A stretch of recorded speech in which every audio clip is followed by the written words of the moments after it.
It is currently 1 a.m. on a Tuesday night. And I was going to film this podcast all day. But such is life, everything gets in the way. And that's okay. That's okay. For example, today I started college. This is my first day of in-person college classes, and I'm balancing that with a full-time job. So I do my full-time job during the day, and then at night on the base that I work, there's night classes for college. So I'm super stoked to be able to do that, but I'm also really nervous. Like, I was honestly like probably more nervous to do the in-person class than I was actually like enlisting in the Marine Corps. That might be a stretch, but I'm not kidding. I haven't felt that level of like hesitance and fear. I was really nervous. For example, the entire day I'm just thinking to myself, I've got an in-person biology class. And I'm like, dude, I haven't done biology since like junior year of high school. And here I am as an adult, and I like struggled in high school with it, so it's like not even biology. I guess I was fine in biology, but anyway, the big fear in my mind, in my eyes, I'm like, oh man, everyone's gonna think you're stupid. What if you don't understand it? Which I know I'm gonna understand it because I'm good at school. I'm good. I've always got good grades, but my mind's got that little self-doubt thing that it does all the time. Which we can talk about later on in this podcast, which is similar to my gaming streams. The thing about the gaming streams was that it was play the video game, be good at the video game, balance the chat, and engage with everybody. It was so much. But over the past year, which I've been on and off YouTube a lot over the past year, mostly I like came out of the darkness in the wintertime to kind of wag my finger at Final Mouse for that bullshit they pulled with that marketing scheme they did, and Ninja and his crew and all that crap. But and then after that, I just kind of sprinkled in some videos I was doing for fun. And I've been thinking lately, like, yo, I want to be creating more. I want to be flexing my creativity and having these discussions and stuff like that. So I'm trying to film more smaller videos while also challenging myself to do podcasting. I want to be able to sit down here every single day and at least churn something out. I think that sounds good. Like, it doesn't have to be an hour-long podcast every single time. Maybe it's like a 10 to 15 minute snippet that you could use for your day. So I don't know. And also, I've been getting into the podcast scene. Like, it's personally, I've watched, especially over the past year and a half, Joe Rogan, Fighter and the Kid, Theo Vaughn. I watched all sorts of podcasts, mostly on YouTube. They're not really podcasts, so it's kind of like this. It's like this weird. It's morphed into a video, which it's not weird. I mean, that's just how it goes. This used to cost, the setup I have right now, this probably would have costed somebody so much money in like the 90s to do what we're doing right now. This is insane. I was able to put this all together in about 2 weeks, get all this equipment, build the wall. Speaking of presidents, I want to throw it over to old George W. Bush. Let me find something real quick, guys. This is a nice little feature here. I think you guys will like this. Check it out. Stop the terror. I call upon all nations to do everything they can to stop these terrorist killers. Thank you. Now watch this drive. It's absurd, but you gotta love them. That's cool, man. But yeah, we have that capability now. Pretty cool. I got this all set up, man. We pulled out all the stops. So yeah. And then I'm sure there's gonna be times that I ramble and you guys are like, dude, what the fuck, bro? Wrap it up. But I figured I would turn the camera on and go for a little bit here. So I want to talk to you guys about the first day of school that I had. Well, first off, this is tough. This is really tough. It's really weird. It's really weird for me. I want to cut the camera so bad. Because I know what I want to talk about, but then I'm thinking in the back of my head, like, why would you guys care? It's baffling to me that I'm probably not going to have a whole bunch of people viewing this first podcast. And like I said, I'm going to be churning out a bunch of these. I'm going to go the volume route, most likely. Why not? In the past, I would probably cut this video right now, tighten it up, get out the ums and the ahs, all that stuff, and polish it up. But I like the struggle. I like being nervous a little bit. In fact, I was thinking about how nervous I was today to go to this in-person class, right? And I planned my entire day around it. I even got a haircut. Man, I was ready to go. And finally I showed up there. I'm there with my book bag, and I got my computer, and I got some notes and everything like that. I'm ready to go, man. And the entire place is a ghost town. The lights are off. The doors are locked. I'm on this campus. I'm like, yo, where is everybody? And I asked some people, and they're like, yep, that's the building you should probably be in. That's where they do the classes. And yeah, so I have no idea. There was 3 hours of classes that I missed today. I called my university. They had no idea where the classes were being held. Emailed the professor. They had no idea. It was a shit show. Which is okay. But man, my anxiety was at an all-time high at that point. Because I'm already thinking like, dude, I'm thinking I can't find a freaking classroom right now. I'm going to miss a 3-hour long class because I can't find a classroom. But it turns out it's most likely an administrative error. They probably had a typo somewhere, and I don't know. Honestly, what it seems to be is it's an online class now that I'm looking at the syllabus. But they must have mistakenly sent me this letter to show up there, because that's the only way, because everything online says that this class is an online course. But yeah, I'm driving to the campus to do my night classes, and I'm thinking about my first days of school. I'm thinking about middle school. I'm thinking about the summertime when you're playing with your buddies. And you're on the Xbox or on the PlayStation 4. For me, it was PlayStation 3 at the time. And yeah, man, we'd be playing Call of Duty, probably Call of Duty 4, sometime around there, middle school years, 2007, 2008. And then, you got summer approaching, and you're in the middle of August. You're like, I got a couple more weeks I can hold out. It's gonna be all right. And then it sneaks right up on you, man. It's like the night before, and you're like, God damn it. You're just like, damn. That snuck right up on me.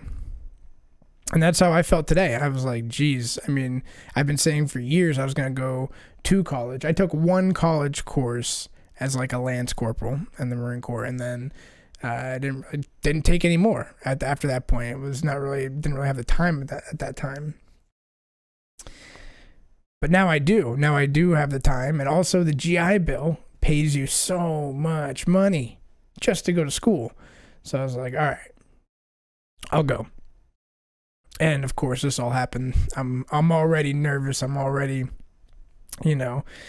doubting myself and doubting my abilities as I'm driving to the place. And then I get there, and lo and behold, I can't even find it. I'm sweating through my goddamn khakis trying to find Biology 301. God damn it. And I couldn't find it. But it's okay. One thing that has helped me in the past year has been meditation. That's been a humongous thing for me. I've been actually probably 2 years now. I've been meditating every day for on and off for the first year, but now as of recently, I'd say the past like 6 months to 8 months, I've been meditating pretty much every day, about 10 minutes a day. And it just helps me. It does help me handle things better. That being said, I do still have like, it's just like these anxiety, these anxious flashes that'll happen, and that might cause me even to overreact,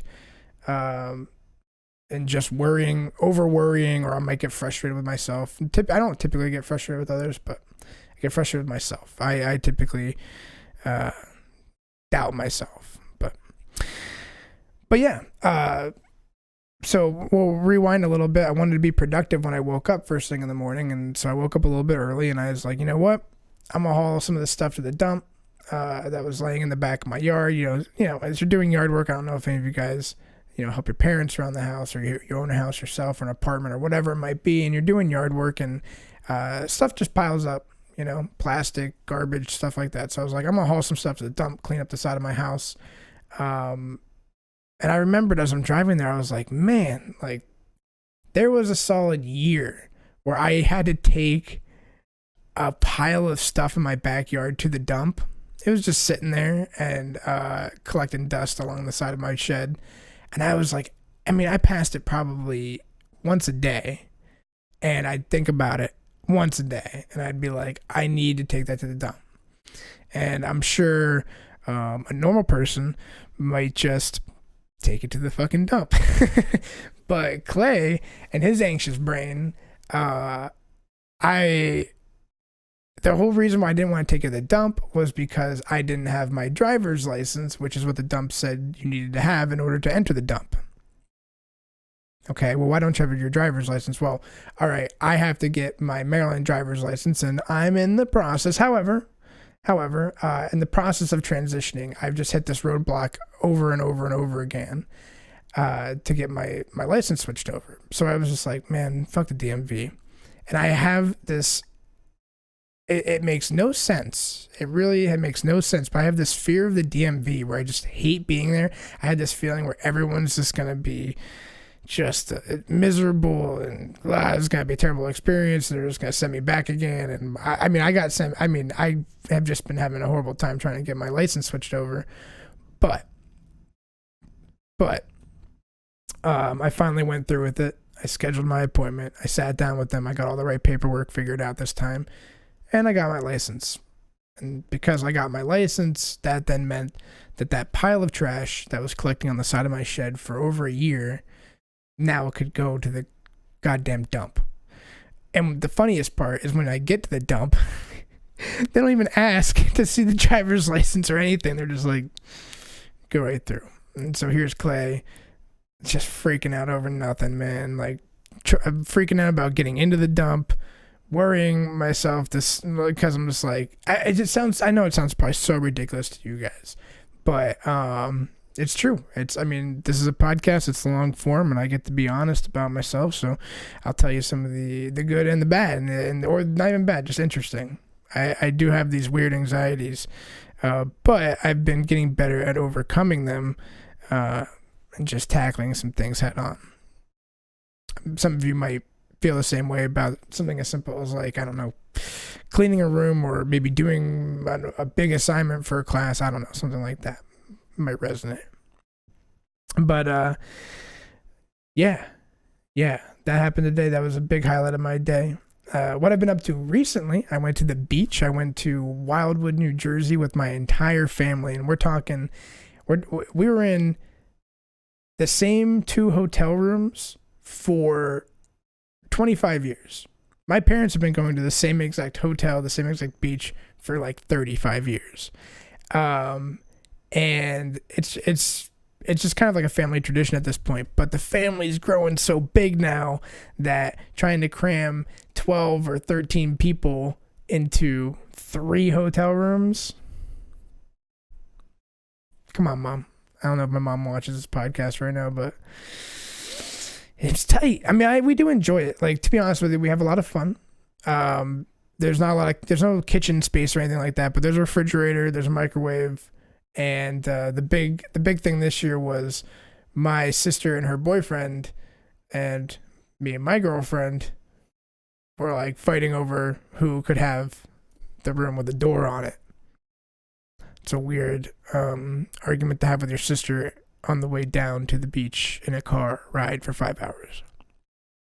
But it was good, and we saw my nieces and my brother's kids, and I'll probably throw some pictures up of us riding rides or doing whatever around the beach and the boardwalk. It was super fun, and they are just the best kids. And everybody says that, but seriously, like, my brother and his wife have just like outdone themselves, getting these kids to where they just listen, man. I was an asshole when I was a little kid, and I'll admit that, bro.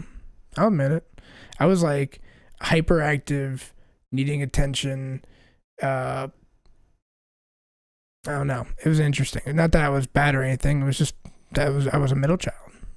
So, oh, and then before the beach, and then while we were at the beach, just an interesting note as well.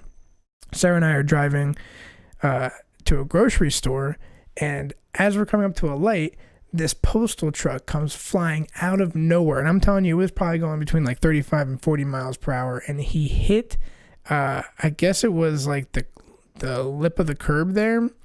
And he just flipped. He must have done at least 1 or 2 complete rotations before he fell down.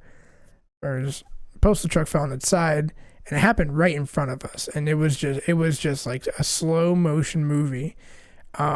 And so when that happened, obviously I parked the car, told Sarah call 911, ran over, and me and a couple other guys. There was actually 2 Marines and a nurse that showed up with me. And yeah, we made sure the guy got out. He was in complete shock, obviously. But yeah, I was as I was running to the guy, because I'm running towards the postal truck, and the window side is facing away from me, so I'm kind of coming up to the underbelly of it, and I'm sure, dude, I am positive as I'm approaching the truck, that guy is going to be dead. I'm like 100% sure. But as I come around the corner, he's not dead, but he is flailing around like crazy. And I remember him like, I guess there was like some blood, and he was like picking up mail. It was so weird because I remember being very surreal because he was just picking up the mail and like sorting it and just flailing around. It was so weird. But we got him out and he was okay. Oh my God, he was okay. It was crazy that he lived. Anyway, very crazy. And also in those situations, I kind of had this thought afterwards. I was like, should I have stopped to help? And not should I have stopped? It was like, I questioned myself. I said, why did I just immediately start running towards a car that's flipped over? Not in any judgmental way, good or bad. I was just like, why did I do that? And I remember just thinking like, yo, that's crazy. We probably had at least 50 cars flying by when that was going down, and like maybe 4 people stopped, 2 of which were 2 other Marines and a nurse and a couple other people. I'm not gonna lie, there's probably about 10 total. But immediately as it happened, I mean, not everybody gets out of their cars. I would say almost no one got out of their cars comparatively. I mean, there's only a couple of us. So I think it's very important. I know a lot of you folks that watch this podcast, you may have seen a number of my videos, but some may come from the military side or whatever, what have you. And yeah, good on you guys. Good on me, good on you. Make sure you guys help each other and go do that shit. And also when you tell somebody to call 911, point at them. Be like, you in the red shirt. They always tell you to do that. It makes sense. It makes sense because that gives you accountability. I think somebody will probably put this in the comments section, but there's an actual term for it where when bystanders just sit idly by. Oh, it's like a crowd. What is it? Like a crowd? I can't remember. You guys will tell me, I'm sure.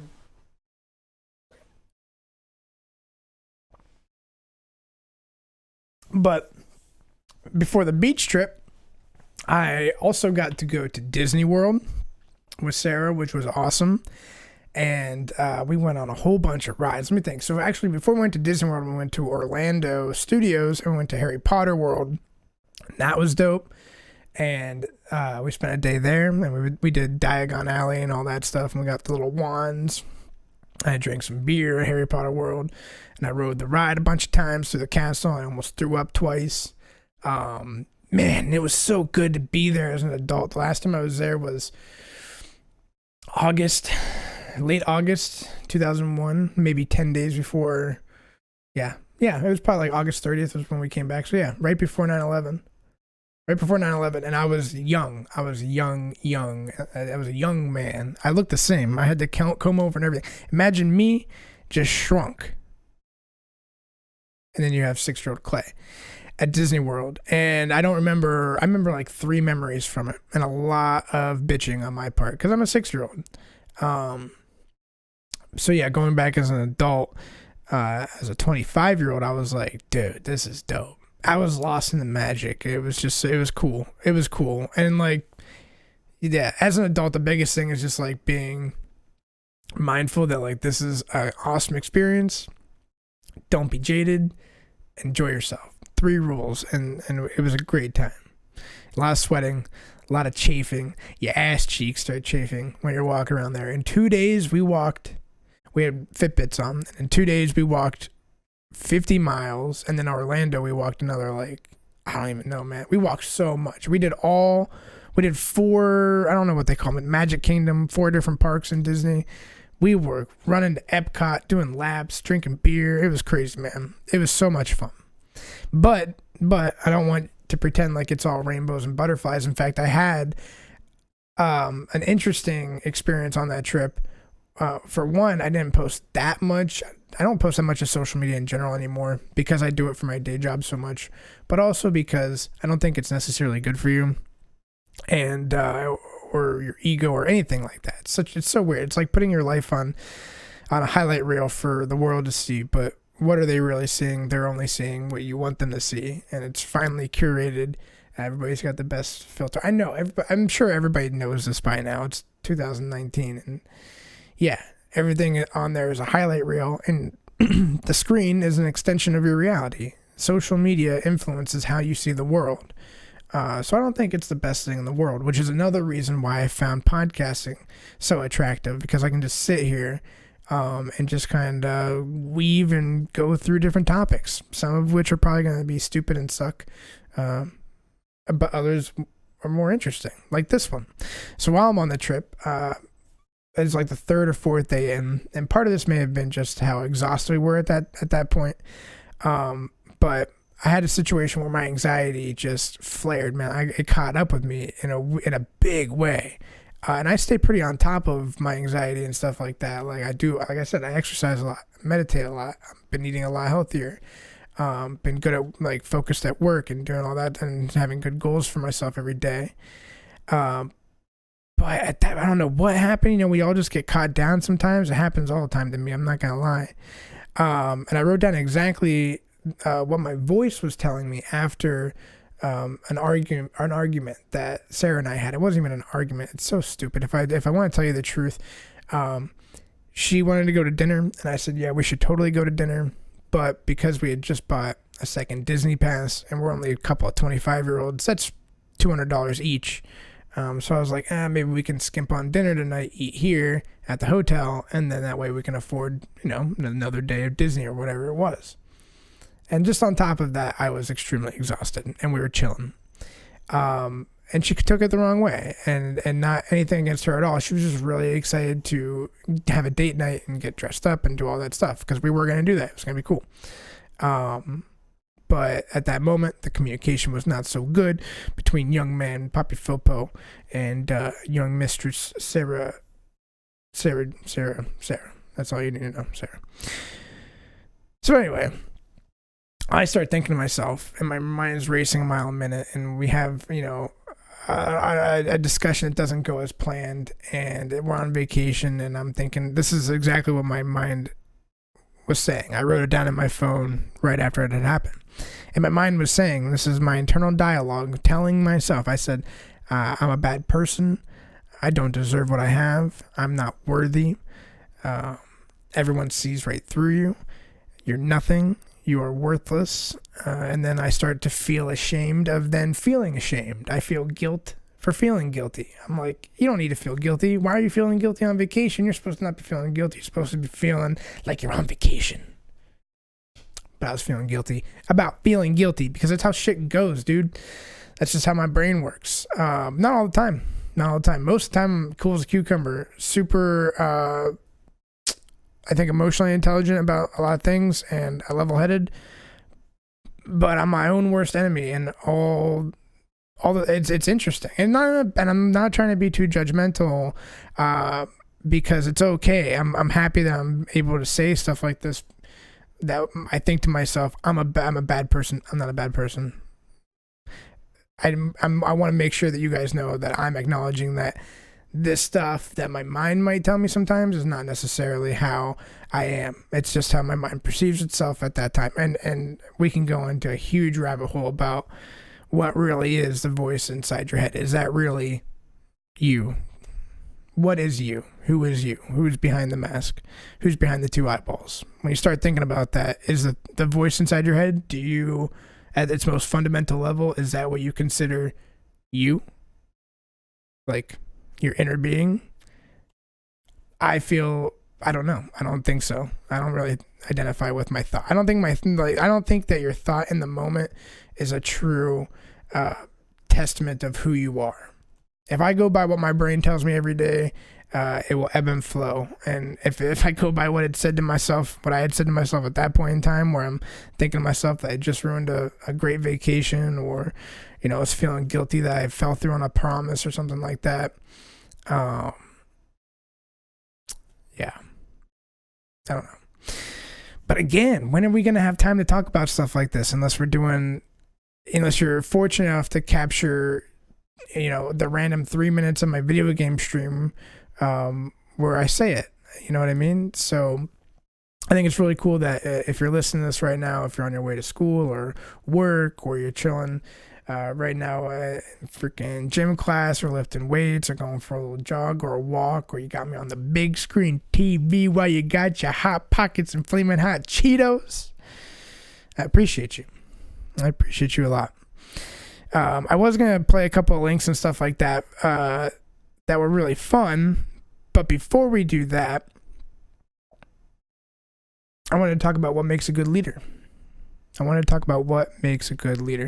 I had this list on my phone for a couple of months, and I add to it here and there. But when you think about people in your life who have been great role models, a big influence on you, great leaders, good mentors, and what qualities and characteristics actually make them great leaders and friends and so on. And so a couple of them that were on my notepad in no particular order, and this is literally just a couple because I'm telling you, on my notepad I have a whole bunch. I keep tons and tons of notes. So Mrs. Grind, my 5th grade teacher. I thought this was an appropriate one because, a lot of us are going back to school, boys and girls. So also, by the way, let me know in the comments section when you're going back. Actually, so it's funny because I see so many people in the chat rooms and stuff like that for the video game streams, but I don't always know like how old everybody is. So let me know what grade you're going into. What are you excited for? But Mrs. Grind, 5th grade teacher, she inspired me to learn. She inspired me to write poetry and analyze poetry. And she did that by just being honest and transparent. She was the first teacher that was very, I don't know, maybe it's just because I was in 5th grade and like I was starting to like really appreciate education and learning. Maybe because I really did like it then. That's when I really got excited about learning, was definitely 5th grade. And Mrs. Grind, I mean, I have so many memories of that teacher. It's always you always remember the people who what's the quote?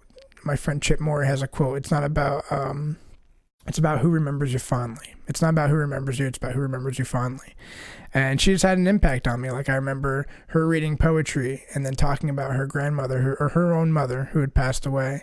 And she talked about her sugar cubes, and she would eat her mother the same brand of sugar cubes from her that she put in her tea. Little things like that. She was a great role model, great teacher. The second great leader was Mr. McDermott, my 9th grade algebra teacher. And if you knew Clay in 9th grade, you would, oh man, you'd be like, whoa, dude, what's going on here? I was pretty over. Yeah, I was a big boy. I was a 9th grader, man. I was a 9th grader. I'll just say that. But Mr. McDermott taught me math, and I hated math. I never liked math. I still don't like math, and goddamn, I will be sweating bullets the day I have to do a math class for college. But I listed that he had unwavering passion. He was always excited. I mean, when he would come into the room, And I think about him every single time I do a public speaking engagement. I channel Mr. McDermott every single time I talk to a crowd or talk to people or anything like that for work or for anything else. Because he would, like for example, the whiteboard would be right behind us here, or the chalkboard or whatever it was. It'd be whiteboard at that time, and he would be writing, these algebra equations. And if he was running out of space, dude, he didn't care. He kept writing on the walls and the door and the floor, and he'd keep going. The janitors hated him, and he would scream at the top of his lungs every day. He would just be having so much fun. And in the morning, when we got in there, he'd play the first 5 minutes was just rock and roll, just Meatloaf and just dope shit like that the whole time. Just cool stuff. And a variety of things. He was also a guy that I got a lot of my musical interests from, I think, because that's an influential time when you're in 9th grade, and it's not often that you have a teacher playing like dope songs, man. We're talking like these were like a variety from 70s, 80s, 90s, and we're talking. I remember he introduced me to like bands like Meatloaf, which is very obscure, to bands like what's that one band? The Way You're Bathed in Light. Oh, what is that band? I can't remember. But anyway, a whole bunch of great songs came from Mr. McDermott's class. And also he was the first drill instructor like person that I ever met. And I mean that in a way, in the best way possible, because he never gave up on you even when you'd given up on yourself.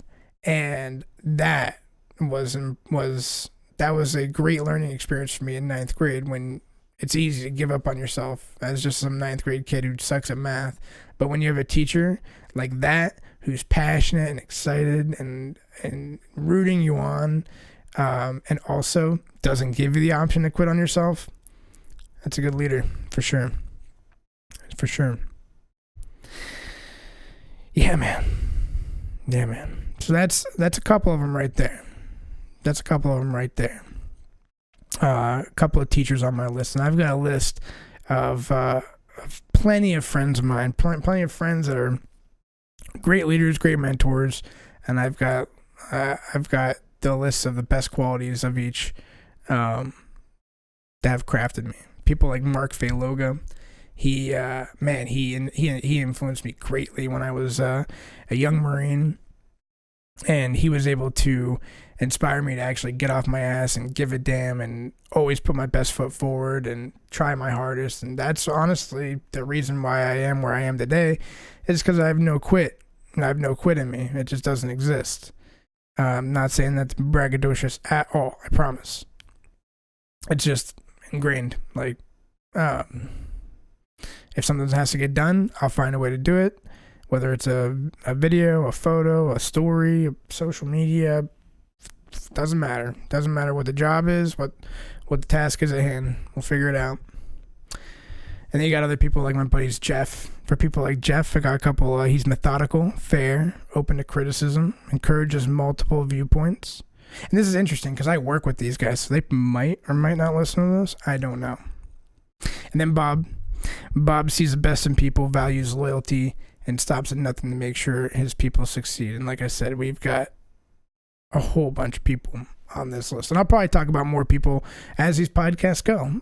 So again, in the comment section, let me know a couple of your favorite leaders, and what characteristics actually made them good leaders. Why are they good leaders? Why are they good friends? And why are they good people to you? So yeah. All right, everybody. Well, I was planning on playing some of these links, but I haven't properly vetted them yet. And honestly, I think we're at a good stopping point. So I appreciate you guys very much. I don't know how long we went on for. I don't know how much of this I'm even going to publish, but I appreciate you.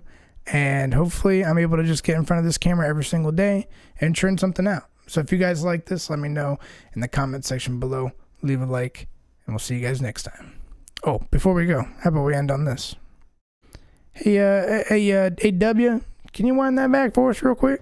I call upon all nations to do everything they can to stop these terrorist killers. Thank you. Now watch this drive. God bless America. Good night, ladies and gentlemen.